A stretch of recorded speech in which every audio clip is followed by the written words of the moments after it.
wale tuliozaliwa na kulelewa kanisa Katoliki la Roma, ndani ya kanisa Katoliki la Roma kuna watu wanaitwa watakatifu. Maana yake hawa ni watu ambao walikufa wakiwa wametenda ya Mungu, kwa hiyo wameenda mbinguni. Ndicho ambacho tuliaminishwa. Sasa tumeshakuwa wakubwa, masiri mengi duniani sasa hivi yako wazi wazi. Kama bado kuna mtu amebaki akili katika area hiyo, tunamheshimu, ni imani yako, so hatu kudisrespect kwenye imani yako, hapana, but tunajaribu kuambiana ukweli. Kanisa Katoliki ilikuwa ni wizara ya mambo ya ndani au kitengo kilichokuwa chini ya wizara ya mambo ya ndani ya dola ya Rumi, kinachohusiana na kuprogram watu akili zao katika mtazamo fulani. Sasa hao ambao wanaitwaga watakatifu ndani ya kanisa la Roma ni watu ambao walikuwa wanapambana kutimiza matakwa ya dola ya Rumi. Kwa hiyo walipewa hiyo tuzo. Hawana uhusiano na Mungu hata kidogo. Mtu atasema kwa nini, una uhakika gani? Kwa nini kwenye watakatifu wote tulioambiwa tuwaige ili tumpendeze Mungu, Mtakatifu Yosefu, Mtakatifu Aloisi, mtakatifu wako kibao, hakuna sehemu dola la Rumi lilituambia tumuige Mungu? Yesu si Mungu kwetu sisi wa Kristo. Lakini yaani hakuna msisitizo uliowekwa kwamba wewe kama ni kijana umuige Yesu afu uishi kama Yesu. Mimi nilivyokuwa mdogo niliambiwa ni muige Yesu, mtoto Yesu. Nilikuwa kwenye shirika linaloitwa shirika la mtoto Yesu. Wale ambao wako wa Katoliki wanaelewa. Kama hujui ninachokizungumza kuhusiana na kanisa Katoliki, mtafute ndugu yako atakwambia, ambaye anasali katika kanisa Katoliki, atakwambia ukiwa mtoto wanakuinject kwenye shirika la mtoto Yesu kwamba uige jinsi Yesu alivyo watii wazazi wake. Ukiwa kijana utaambiwa umuige Mtakatifu Aloisi. Kuna sijui alikuwa Mtaliano, hata sijui ni nani huyo. Sasa Mtakatifu Aloisi ni wale jamaa wanaomsaidia padri pale altareni na zile shughuli zake katika masuala ya ibada. Nimehudumu pia hapo. Lakini ukiwa kijana hufundishwi umuige Yesu alivyokuwa kijana alikuwa na tabia gani. Hivi Yesu alivyokuwa kijana alikuwa na tabia gani? Yesu alivyokuwa kijana alikuwa gangster. Yes, alikuwa muhuni. Na nitaprove. Kumbuka mimi ni Mkristo jamani. Wale ambao mnataka mtanitafuta kwamba labda na disrespect to Kristo, mimi ni Mkristo, I'm a Christian. Mhuni ni mtu ambaye ana tabia mbaya kinyume na utamaduni wa jamii yake. Hiyo ndio maana ya neno muhuni. Ndio maana mtu ambaye hajaoa wanasema muhuni, kwa maana yake huna tabia zinazoendana na jamii. Sasa Yesu alivyokuwa kijana alikuwa na tabia kinyume na jamii yake, jamii ya Kiyahudi na dola ya Rumi. Kwa hiyo tabia za Yesu akiwa kijana, kama dola ya Rumi ingezipromote, ingetengeneza vijana jasiri, shujaa, na dola ya Rumi isingeweza kutawala watu. Kwa hiyo ikabidi dola ya Roma itengeneze utamaduni wake ambao utawasaidia kutawala watu. Kwa hiyo kwenye ule utamaduni wakatengeneza vijana wao ambao watapromote huo utamaduni wao, ndo akina Aloisi au sio akina nani, utawatafuta wenyewe huko kanisa Katoliki. So watakatifu wote unaowaona wako ndani ya kanisa la Roma walikuwa ni maagent wa utawala wa Rumi katika kutetea na kupigania utamaduni na maslahi ya dola ya Kirumi. Sasa tuje kwenye hii nishani ya amani ya Nobel, au wanasema Nobel Peace Prize. Hawa ni akina nani wanaopewa hii tuzo?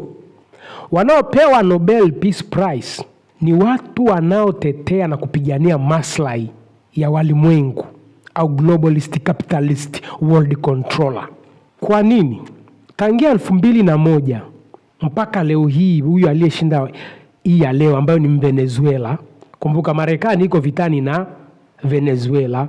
Alafu wa Marekani wanachukua tuzo wanampa mama wa Kivenezuela kwamba yeye ndo ameshinda Nobel Peace Prize. Anayekupa Nobel Peace Prize ni wa Marekani wewe. Kwa sababu America is the capital seat of the globalist, capitalist, world controller. Sawa Kuanzia 2001 mpaka leo hii wanaoishinda hii tuzo wanatoka Urusi, Belarus, Iran, Ukraine na mmoja wa Kifilipino. Kwa nini watoke hizo nchi? Kumbuka hizo nchi, Urusi haelewani na Magharibi, Belarus haelewani na Magharibi, Ukraine Kuna vuguvugu la wapenda magharibi na wengine hawapendi magharibi. Iran ndo kabisa elewani na magharibi. Kwa nini walimwengu wapeleke hii tuzo kwa watu ambao wako kwenye hizo nchi? Ili kupromote watu watakao kuwa wanaunga mkono itikadi zao. Mfano mzuri, huyu aliyepewa leo hii, huyu mama wa Kivenezuela, ni mpiganiaji masuala ya demokrasi. Yaani ni sawasawa leo hii usikie mshindi wa Nobel Peace Prize ni Tundu Lissu kwa sababu anapigania demokrasi. Sijui unauelewa ulimwengu kweli? Kwa hiyo Nobel Peace Prize na utakatifu wa Kikatoliki hakuna tofauti. Ijue dunia uwe na amani. Achana na vita za walimwengu. Nobel Peace Prize ambayo Trump alikuwa anaipigania. Trump ameambia we tulia, tuna jambo letu Venezuela. Kwa hiyo hii tuzo imepewa mama wa Kivenezuela ili kushawishi watu wa Venezuela kwamba demokrasia ni kitu kizuri. Hii tuzo imeshaenda Iran. Kazi yake ni nini? Kwenda kuchochea masuala ya demokrasi Iran. Hii tuzo imepelekwa Urusi. Wewe unafikiri kokote inapelekwa kwa nini? Jua unafiki wa dunia uwe na amani wewe. Kumbuka mwaka huu Wakatoliki wametupa kali ya mwaka, wametupa mtakatifu wa kimilenia, millennia saint. Alafu jamaa kidogo alikuwa mcheza game tu, kapewa utakatifu. Yaani manake inabidi watu waanze kuomba huko makanisani kwa kumtumia huyo dogo. Anaitwa kitu kama Carlos Aquitos. Nimekuwekea na picha yake hapo uiangalie. Eti ni mtakatifu, mcheza game. Vitu vingine vinachekesha sana. Ndugu zangu, ijueni hii dunia muwe na amani. Kuna mtu aliniandikia komenti ya video yangu iliyopita nilikuwa nakemea namna gani dini inatumika kupumbaza watu Afrika. Akaniambia wewe masuala ya dini hujui, wewe tulia. Wewe ndio hujui, najaribu kukusanua kwamba ni namna gani dini inavyotumika kupumbaza wewe. Mimi sijaacha kusali. I pray every day, bro. And what I'm asking God to give me is wisdom, hekima. Wisdom is everything. Imagine ningekuwa bado na zile programs za kanisa Katoliki na huyu dogo mcheza game, nimeshajazwa huko kwenye kichwa changu. Ukitaka kumuomba Mungu akusaidie jambo lako, muombe kwa kutumia mtakatifu Carlos Aquitos, mcheza game, ni mtakatifu tayari, Mungu amempokea. Ndugu zangu, kuna vitu inabidi tuvijue, tuwe na amani. Ungekuwa huko Venezuela ndo dada yako huyo kapewa hiyo tuzo ya sijui nishani ya Nobel, na unaanza kupiga kelele demokrasi ni kitu kizuri. Kumbe watu wana ajenda zao wanazipush. Angalia huko demokrasi imeota mizizi, wanaishi maisha gani? Watu wanachinjana, wanauana kama wanyama wa mwituni. Marekani, Uingereza hiyo. Huko ndiko demokrasi imeota mizizi. Yaani mizizi imeingia ndani kabisa. Ndio maana watu wanauana mchana kweupe. Kisa demokrasi iliingia. Demokrasi ni kumnyima mwanadamu haki yake na kumdanganya kwamba yuko huru. Kuna clip moja nilikuwa naisikiliza kwenye Instagram. Dada moja hivi alikuwa analalamika ni namna gani dunia iliwadanganya kwamba uhuru ni kutembea uchi, kupewa fedha. Yaani huo ndio uhuru, kwamba kumbe mfumo wa utawala wa dunia uliwachomoa wanawake katika mfumo wa kijamii na kuwaingiza duniani na kuwapa fedha ili watumie kirahisi. Sijui umenielewa nilichokiongea? Yaani ukiwaswitch wanawake katika mfumo wa kijamii, hawana uhuru. Inabidi watulie, waujenge mji, wazalishe binadamu wengine waje duniani. Ukiwatoa kule, ukiwaleta duniani, hawataki kuolewa, wanataka wawe huru, wanataka sura yake iendelee kuwa nzuri. Yaani kuzaa manake nini? Au kuolewa manake nini? Kupoteza muda. Manake program tulimuingiza huyu ni program za kumuona kwamba, kumfanya kwamba ajione yuko huru, anaweza kaamua kitu chochote. Kumbe in practical sense, hakuna binadamu yuko huru. Kila mtu ana majukumu yanayompeleka. Ukijidisconnect na jamii, wewe kama mwanamke utakuja duniani, tutakutumia tunavyotaka. Tutakupa pesa tu, alafu we gonna use you wherever we want.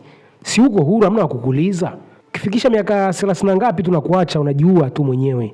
Wewe mwenyewe unajiangalia tu, dunia sasa hivi hainithamini kama nilivyokuwa na miaka 18 mpaka 25 pale. Fikisha 30 ngapi tu ukijiangalia, we don't want you. Kuna wengine wamesha kuja. Unakula madawa kulevya, unakufia mbali kama Whitney Houston huko. Kwa sababu washazaliwa wengine wazuri kuliko wewe. Lakini ukijiswitch kwenye jamii ukasema mimi ni mwanamke mrembo sana, lakini thamani yangu inabidi nizae watoto wengi. Unakuwa kama Zari the boss lady. Yaani Zari hata mtukane vipi, akikaa na watoto wake akimzunguka ni faraja tosha. Thamani ya mwanamke kuzaa watoto wengi wewe. Yaani hata upewe bilioni 100 as a woman, alafu una familia, unadharaulika tu na dunia. kwa sababu dunia inajua watoto ni utajiri wa mwanamke unatoka kwa wanaume. Anyway, the thing is, my point is Nobel Peace Prize ni sawa na watakatifu wa Kikatoliki, kwamba watakatifu wa Kikatoliki walikuwa ni watu wa kupush ideology za dola ya Rumi, na Nobel Peace Prize ni watu wa kupush itikadi za globalist, capitalist, democracy na freedom of speech. Sijui nini, mnajua huko, mnavijua hivyo, wanawake watembee uchi wasizae, yes, mambo masuala ya depopulation, mnajua wengine huko mnanitumiaga na hizo clips. So elimikeni, msio wasomi ndugu zanguni.